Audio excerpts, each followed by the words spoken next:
Juru bicara Kemenhan Rusia Letnan Jenderal Igor Konashenkov melansir terjadi kontak senjata di sejumlah wilayah.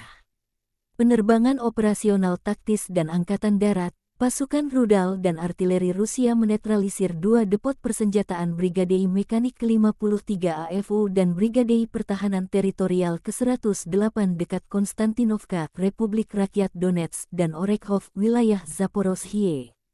Serta 62 unit artileri Ukraina di posisi tembak, tenaga kerja dan perangkat keras di 105 area juga digempur. Dua sistem artileri M777 buatan Amerika Serikat di dekat Seversk dan Avdiivka, Republik Rakyat Donetsk dinetralkan.